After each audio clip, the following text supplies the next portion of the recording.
Africa's population of 1.5 billion is now double the combined US-EU population of 800 million.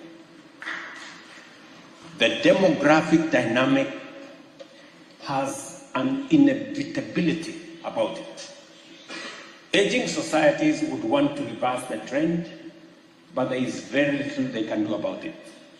So, inevitably, capital will have to flow to where the workforce is.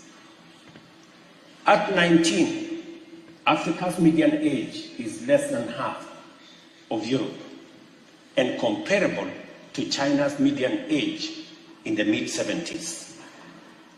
By 2050, Africa will account for a quarter of the world's workforce, the same proportion for China today. Let me tell you this. If the first half of this century belongs to China, the second half of this century belongs to Africa.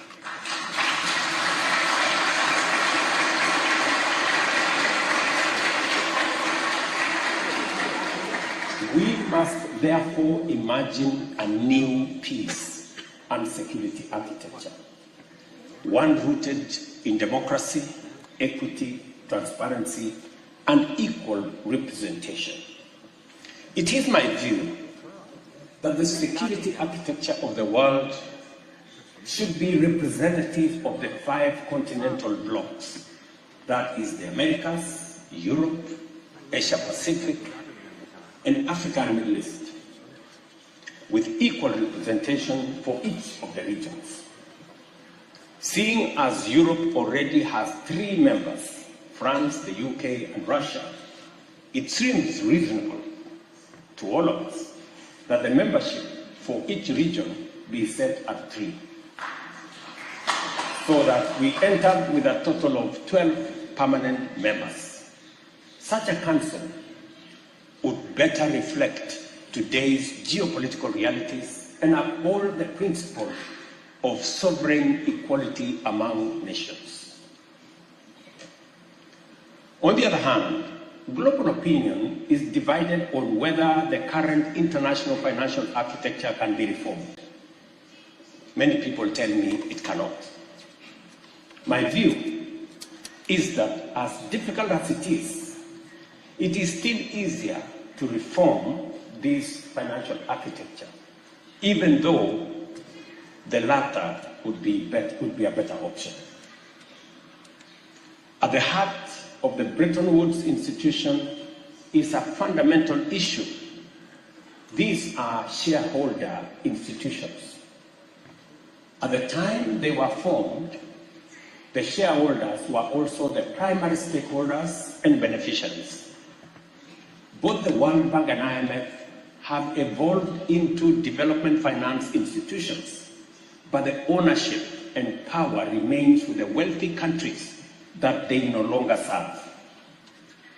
The interests of the shareholders and stakeholders and beneficiaries are at great variance almost all the time. This anomaly became apparently glaring during the IMF SDR issuance, where 64% of allocations ended up in wealthy countries that did not need liquidity support. The poorest countries, which needed it most, received only 2.4%. That is the extent of disconnect between the shareholders' interests and the stakeholders and beneficiaries' interests.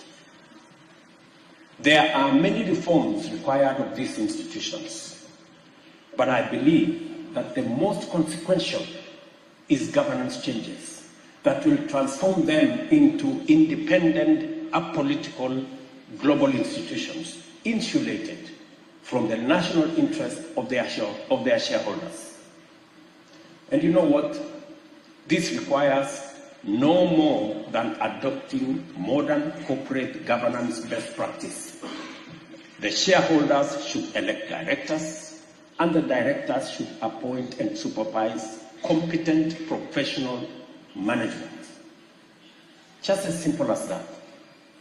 I believe reform, not abandonment of multilateral system, is the path into the future.